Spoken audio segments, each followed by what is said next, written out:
The deep silence of space was broken by the steady hum of the Earth Defense Force ship North Star as it patrolled the outer edges of human space. Captain James Walker stood at the bridge's main viewport, his weathered face reflecting off the reinforced glass as he watched the distant stars.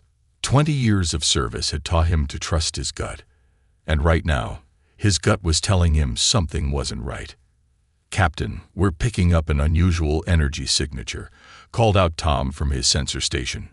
The young officer's voice carried a mix of confusion and excitement that made Walker turn away from the viewport.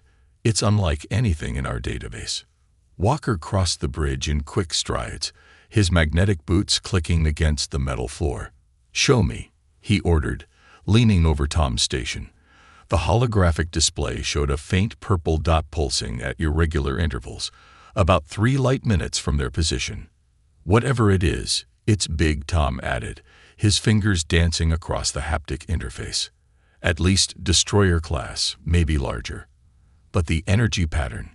Sir, it doesn't make sense. It's like it's there and not there at the same time." Walker's eyes narrowed. The Earth Defense Force had cataloged every known ship signature in explored space. Even the mysterious Dominion ships, with their advanced technology, had recognizable patterns. This was something new. "Plot an intercept course," Walker commanded. "But keep us at a safe distance. Notify medical to prep for possible containment scenarios, and get engineering ready for anything." He keyed the ship-wide comm. "All hands. This is the captain. Battle stations. This is not a drill." The North Star's engines hummed louder as the ship changed course. The crew moved with practiced efficiency, but Walker could sense their tension. Everyone knew about the Dominion threat, the aggressive alien empire pushing steadily toward Earth space. Every unusual contact could be a prelude to invasion. As they drew closer, the ship's primary sensors began gathering more data. The mystery vessel was massive, easily twice the size of the North Star. Its hull was dark, seemingly absorbing light rather than reflecting it. The shape was like nothing Walker had ever seen. Organic curves blended with geometric patterns that seemed to shift when viewed too long. "Sir," called Lisa from the engineering station, "the power readings. They're impossible." Her voice trembled slightly. "According to these readings, the ship is generating more energy than it's consuming. That violates at least 3 laws of physics." Walker felt a chill run down his spine. "Life signs?" "None detected," Tom reported. "But there's so much interference, we can't be certain. The hull material is unlike anything in our records. Our scans keep sliding off it." The North Star drew alongside the mysterious vessel, close enough now that it filled the main viewport. Walker studied its dark surface, noting what appeared to be weapon ports, though they were unlike any weapon systems he recognized. The ship showed no signs of damage, no indication of why it was drifting in space. "Sir," Tom's shout made Walker spin around. "The ship, it's powering up." Across the mystery ship's hull, lines of soft blue light began to pulse, like blood flowing through veins. The energy signature on their sensors jumped, then jumped again, climbing to levels that should have been impossible. "Shields up. Ready weapons," Walker ordered, but before the crew could respond, something even stranger happened. The mystery ship's energy signature stabilized, and a signal began broadcasting on all frequencies. "It's English," Lisa said incredulously, checking her readings. "Sir, we're receiving a transmission in perfect Earth standard." Walker hesitated only a moment. "Put it through." The bridge speakers crackled, and a calm, artificial voice filled the air. "To any Earth Defense Force vessel receiving this transmission, we are designation Temporal Defense Ship Paradox. We come with warning and purpose. The future of humanity depends on what you do next." The message repeated, and Walker felt the weight of history settling onto his shoulders. He'd heard stories of first contact, of discoveries that changed the course of human development. Somehow, he knew this was one of those moments. "Sir," Tom called out, his voice tight with excitement, I'm detecting a match in the ship's atomic structure. The base materials. They're from Earth. This ship, whatever it is, was built by humans. Walker stared at the impossible vessel through the viewport. A human ship that violated the laws of physics. A vessel that claimed to come with warnings about the future. It shouldn't exist, but it did. And it was here. Open a channel, Walker commanded. As the comm officer complied, he straightened his uniform and cleared his throat. This is Captain James Walker of the Earth Defense Force vessel North Star. We receive your transmission. Paradox. What warning do you bring? The response was immediate, and what they heard made every person on the bridge freeze. The artificial voice spoke clearly. The Dominion fleet approaches Earth with weapons that will pierce any defense we currently possess. They will arrive in 30 days. This ship contains the technology required to save humanity, but time is critical. Captain Walker, you are authorized to board. You will find proof of our origin and purpose in the main computer core. But be warned, what you learn will challenge everything you believe about the nature of reality. Walker looked around at his crew. He saw fear in their eyes, but also determination. They all knew about the Dominion threat. Earth's best analysts had predicted an attack was coming, but no one had expected it so soon. Assemble a boarding team, Walker ordered. Full containment protocols. I want engineering and science personnel with combat training. He turned to his XO. Keep the ship at battle readiness. If anything goes wrong, you get out of here and warn Earth. As the boarding team prepared, Walker stared at the mysterious vessel, this paradox that claimed to be from humanity's future. In 20 years of space service, he'd seen many strange things, but nothing like this. A ship that broke the laws of physics, broadcasting warnings of doom in perfect English. It was either humanity's salvation or the most elaborate trap ever conceived. The boarding team reported ready, and Walker headed for the shuttle bay. With each step, questions tumbled through his mind. If the ship was really from the future, why appear now? Why here? And most importantly, what kind of desperate situation would drive humans to build something that defied the very laws of physics? As his team's shuttle approached the Paradox Atoll, Walker thought he saw something in the strange patterns, a familiarity he couldn't quite place. The ship shouldn't exist. Everything he knew about science said it was impossible, yet here it was. And soon, he would learn either humanity's greatest hope or its final doom. The shuttle's docking clamps engaged with a solid thunk against the Paradox's hull.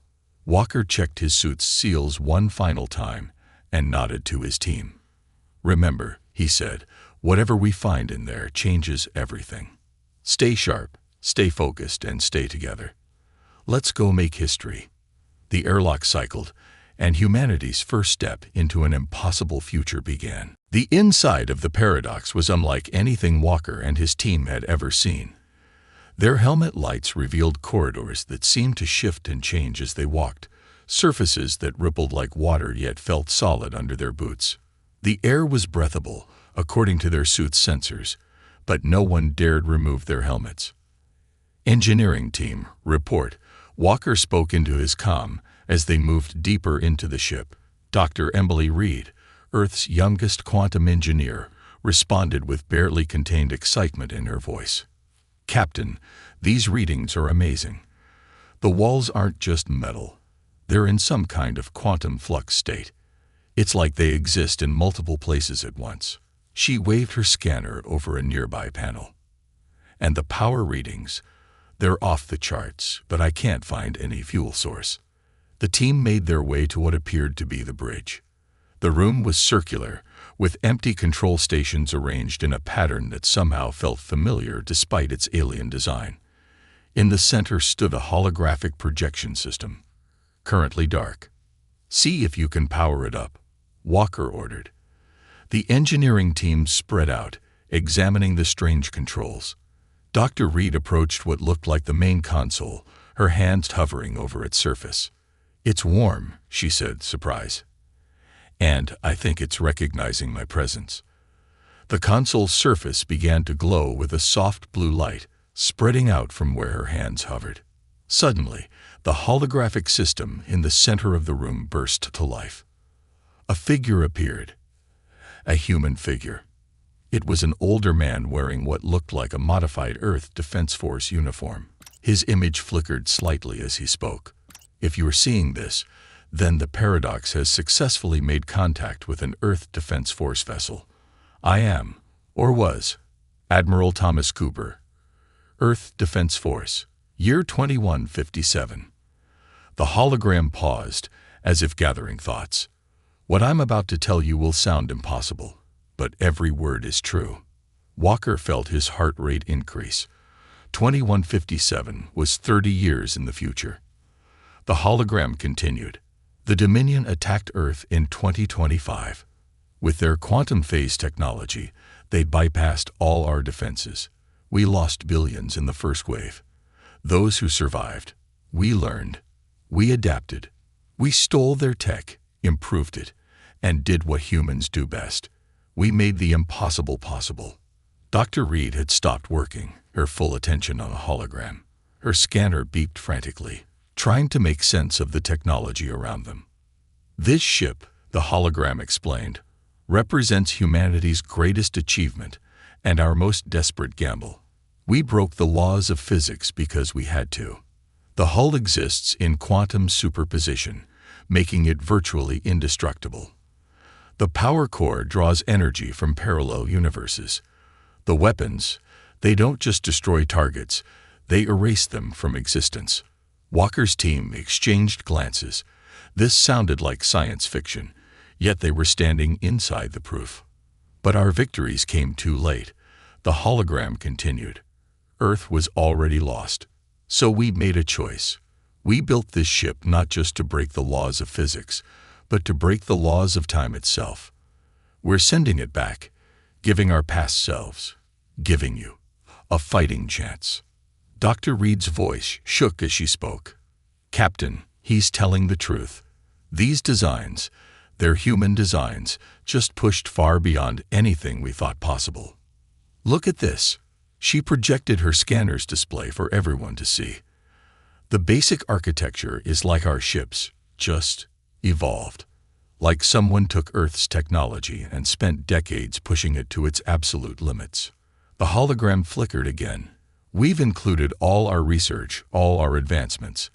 But time is critical. The Dominion fleet approaching Earth now has quantum phase technology. Your current defenses will be useless. You have 30 days to understand enough of our tech to have a fighting chance. Walker stepped forward. How? How can we possibly learn all this in 30 days? As if answering his question, the hologram smiled. Because you already have. In our timeline, this ship arrived, and a team of Earth's brightest minds worked day and night to understand it. You failed to stop the first attack, but you learned enough to help some of us survive. This time you have more warning, better resources, and most importantly, you have Dr. Emily Reed. Dr. Reed startled at hearing her name. The hologram turned to face her directly. Dr. Reed, in our timeline, you were the one who finally understood how to merge quantum mechanics with conventional engineering. Your theories laid the groundwork for everything this ship represents. Your future self helped design it. Who better to understand it than you? The engineering team turned to look at Dr. Reed, who stood frozen, her mind visibly racing with possibilities. Finally, she spoke. The quantum flux state of the hull. It's not just for defense, is it? It's a computing system. The entire ship is one massive quantum computer. The hologram nodded. The first step of many. You'll find detailed technical data in the ship's computer core. But remember, understanding this technology is only part of the challenge. Building it with current materials, adapting it to work with existing systems, that's where human ingenuity comes in. Walker keyed his comm. North Star, this is Walker. Send a priority message to Earth Command. Tell them. He paused, considering his words carefully. Tell them we found something that changes everything. And get me a direct line to the Defense Science Council. We're going to need every bright mind we can get. The hologram of Admiral Cooper began to fade. One last thing. There's a reason we chose this exact moment, this exact patrol route for contact. The paradox had to find the right people at the right time. Don't waste this chance. Humanity's future depends on what you do next. As the hologram disappeared, Dr. Reed was already diving into the ship's systems, her fingers flying over the controls with increasing confidence. "Captain," she said, not looking up, "I'm going to need teams of engineers, quantum physicists, and material scientists. And coffee. Lots of coffee." Walker nodded, a grim smile forming on his face. "You'll have everything you need. Humanity just got a cheat sheet from our future selves. Let's make it count." Around them, the impossible ship hummed with power, its quantum systems already beginning to interface with Dr. Reed's equipment. The walls shifted their patterns, almost as if the ship itself was eager to share its secrets.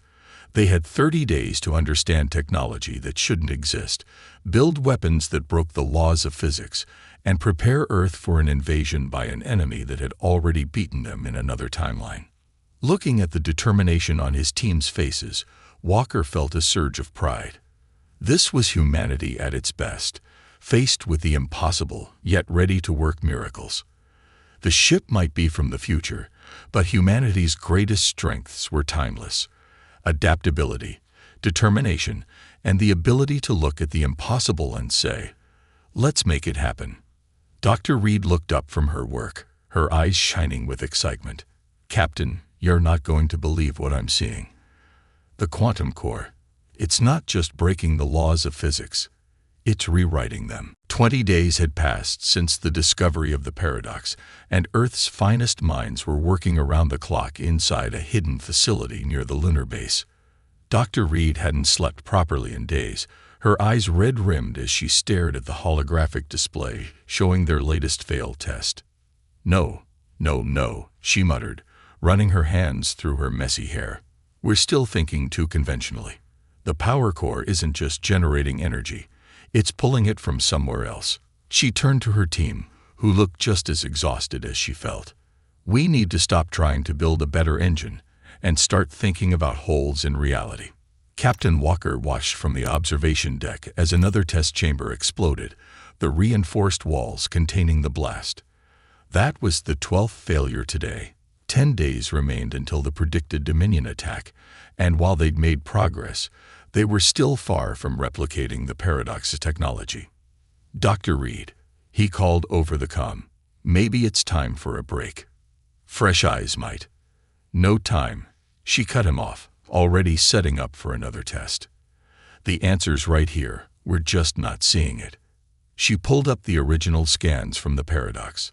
"Look at these patterns in the power flow. They're not random. They're like waves in a pond, but the ripples go inward instead of outward." One of her assistants, Mike, stepped closer to the display, like it's pulling energy toward it instead of pushing it out. "But that's..." He trailed off, not wanting to say impossible anymore. They'd seen too many impossible things lately. "Exactly." Dr. Reed's eyes lit up with sudden understanding. "We've been trying to generate power, but what if we create a vacuum instead? Not in space, but in reality itself. Nature abhors a vacuum. If we make a hole in the energy field of our universe, energy from other universes would rush in to fill it," Mike finished, catching her excitement. "Like opening a drain at the bottom of a pool." Walker didn't completely understand the science, but he recognized the look on Dr. Reed's face. It was the same look she'd had when she first stepped onto the paradox, the look of someone seeing past the impossible to the merely difficult. The next test was different. Instead of trying to generate power, they built a device that created what Dr. Reed called a quantum vacuum. The initial results were promising, small amounts of energy appearing from nowhere, defying the law of conservation of energy. But then something went wrong. The energy level started climbing exponentially, far beyond their calculations. Alarms blared throughout the facility. "Shut it down," Walker ordered, but Dr. Reed held up her hand. "Wait, look at the containment field." The energy wasn't destroying their test chamber. Instead, it was forming patterns, the same patterns they'd seen in the Paradox Atoll. It's stabilizing itself. The quantum vacuum is creating its own containment system. The test chamber filled with swirling patterns of light, exactly like the ones they'd seen on the Paradox. For the first time, they weren't just copying the future technology. They were understanding it.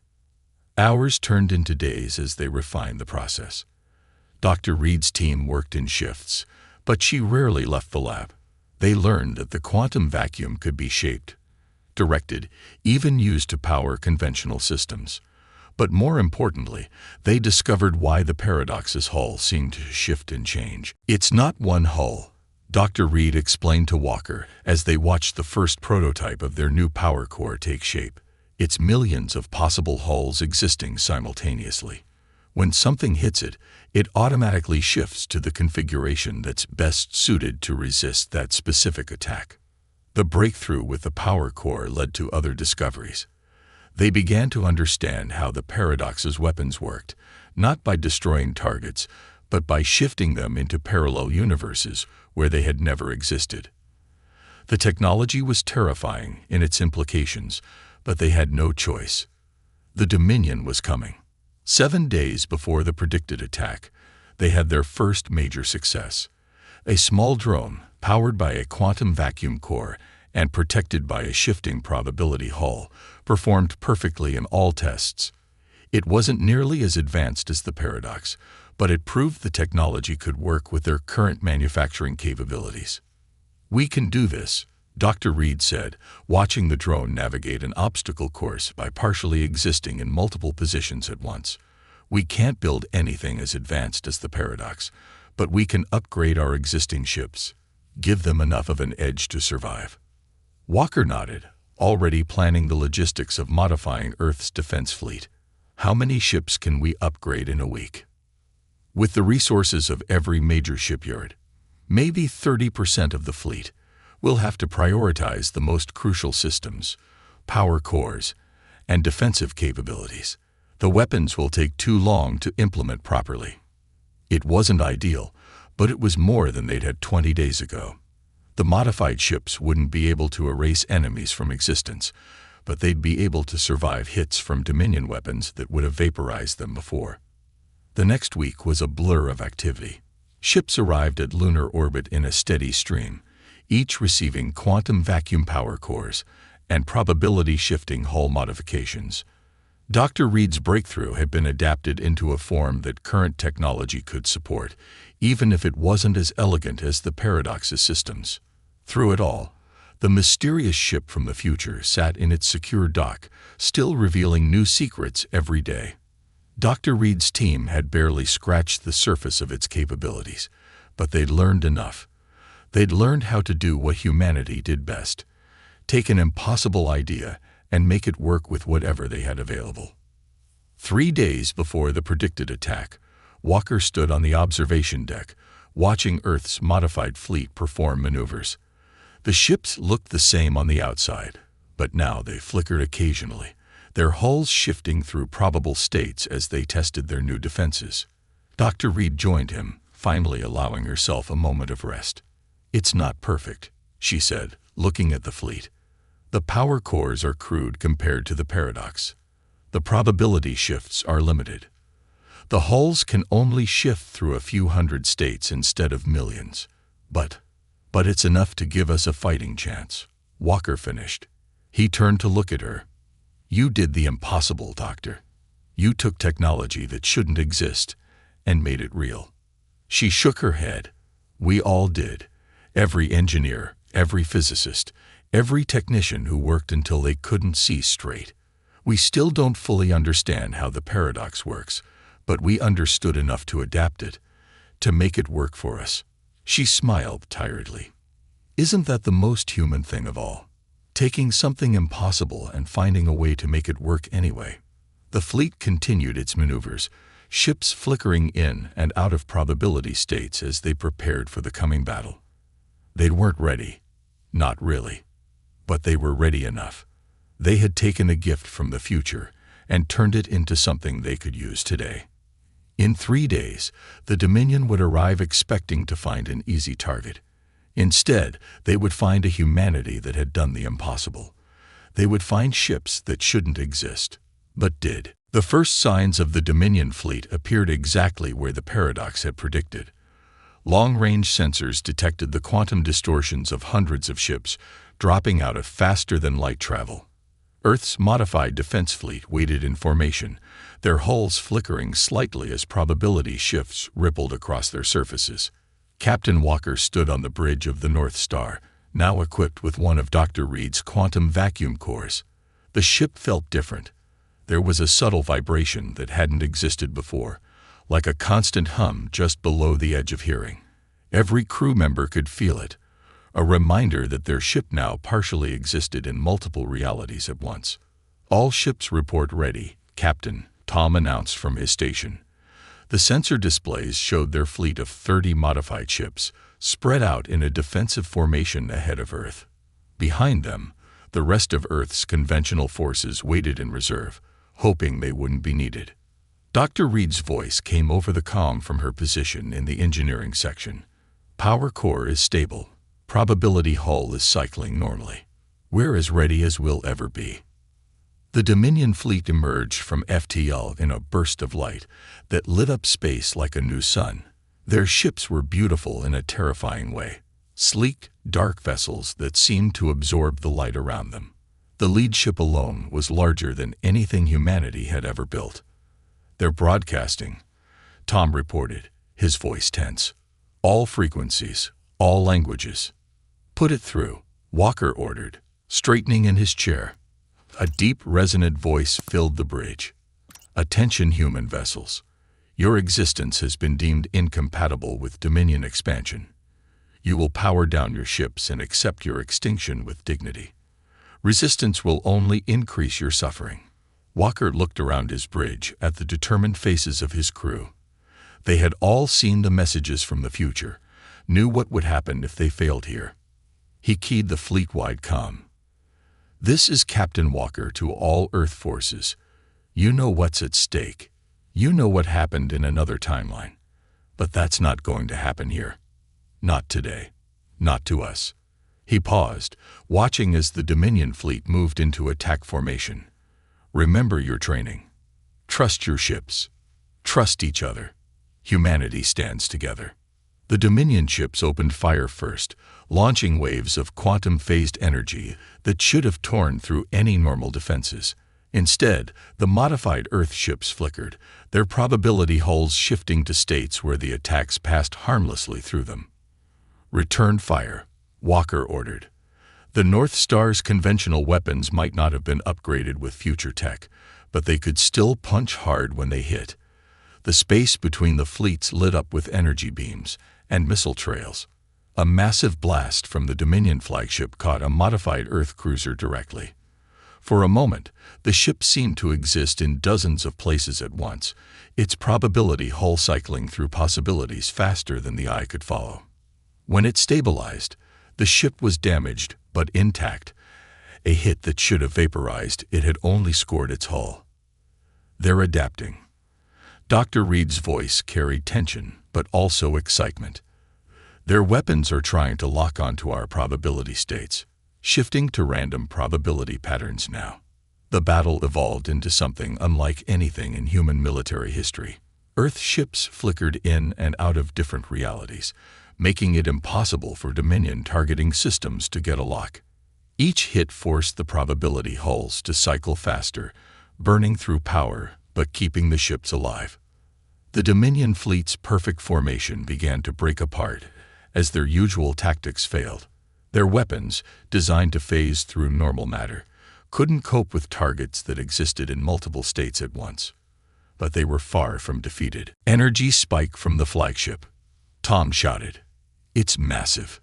The Dominion flagship's entire hull began to glow with gathered energy. Walker had a fraction of a second to make a decision. "All power to the quantum core," he ordered. "Dr. Reed, give us everything you've got." The North Star's engineer hummed louder as Dr. Reed pushed their jury-rigged future tech to its limits. The quantum vacuum core pulled in energy from 1,000 parallel universes as the probability hull cycled through millions of possibilities per second. The Dominion flagship fired, its beam of concentrated energy cutting across space like a sword of light. It struck the North Star dead center. And for a moment, reality itself seemed to hold its breath.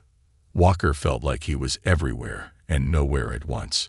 He saw versions of himself giving different orders, saw the beam hitting in slightly different places, saw timelines where the ship was destroyed and others where it was untouched. Then, with a sound like thunder that couldn't possibly have carried in space, everything snapped back to one reality. The North Star was intact. Damaged, systems strained, probability hull flickering weakly, but alive. And more importantly, the Dominion flagship had drained most of its energy for that single shot. All ships, Walker called out, concentrate fire on the flagship. Everything you've got. The Earth fleet responded as one. Conventional weapons fire poured into the Dominion flagship from multiple angles. Its advanced shields could handle any single attack, but the sheer volume of fire overwhelmed them.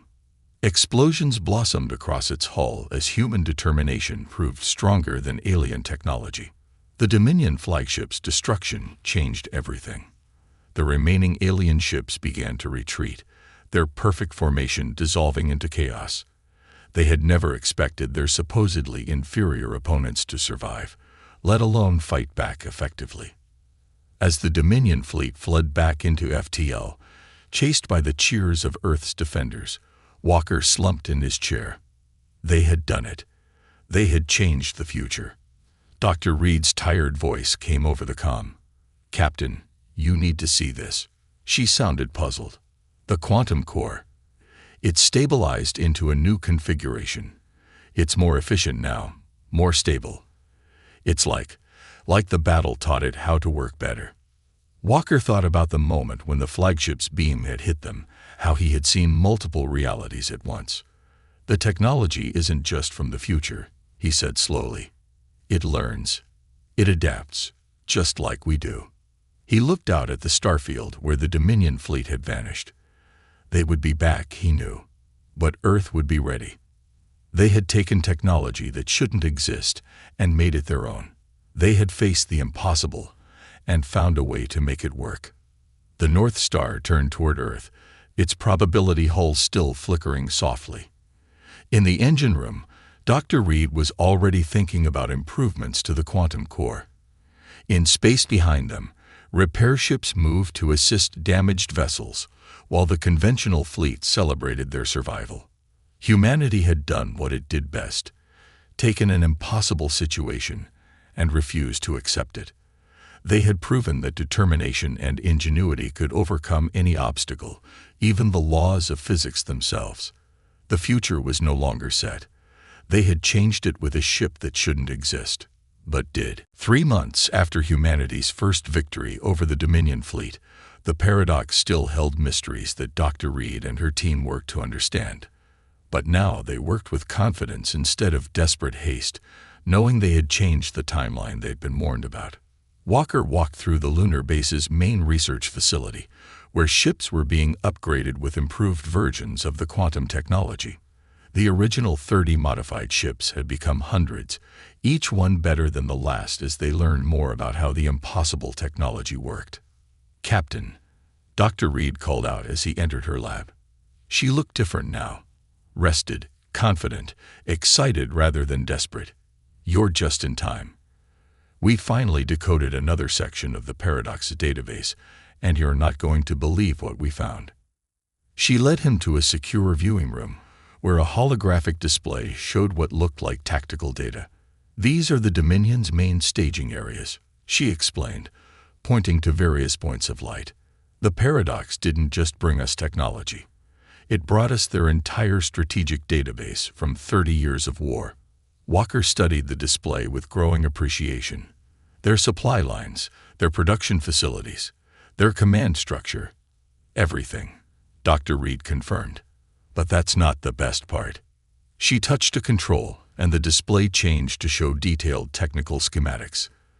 These are the Dominion's own quantum phase designs, the ones they were going to use against us, the ones they're probably developing right now. Walker understood immediately. We can counter them before they're even built. Better than that. Dr. Reed's eyes sparkled with excitement. We can improve them. The Dominion thinks in straight lines. If something works, they keep doing it the same way. But humans, we look at technology and see possibilities. Their quantum phase tech was powerful, but rigid. Ours adapts, learns, grows. She brought up another display, showing the modified Earth fleet in formation. The ships no longer flickered visibly. They had learned to control their probability shifts with precision. Every battle, every test, every challenge makes the technology better. The quantum cores learn from experience, just like we do. The Dominion couldn't understand that. It's why they lost in both timelines. Walker remembered something the hologram of Admiral Cooper had said about humanity's greatest strengths. We don't just use technology, he said slowly. We improve it. Make it our own. Exactly. Dr. Reed pulled up more displays showing the progress they'd made. Look at these efficiency readings. Our quantum cores are already more advanced than the ones in the paradox, just in different ways. We traded raw power for adaptability, precision for flexibility. We made them work with what we have instead of trying to copy exactly what we saw. The displays showed more than just military applications. The quantum technology was being adapted for civilian use. Medical scanners that could detect problems across multiple probability states, power systems that could support entire cities with clean energy pulled from parallel universes, communication systems that could transmit data instantly across any distance. We're not just surviving now, Dr. Reed said softly. We're growing, advancing. The Dominion wanted to wipe us out because they thought we were primitive. Instead, we've taken their best technology and made it better. A alert sounded, and both of them turned to the tactical display. Long-range sensors had detected another Dominion fleet, larger than the first, approaching from a different vector. They're testing our defenses, Walker noted, looking for weaknesses. Dr. Reed nodded. They'll find something very different from what they expect. She brought up the status of Earth's defense fleet. Hundreds of ships now carried quantum technology, each one different, each one adapting and improving in its own way. Humanity's greatest strength isn't our technology.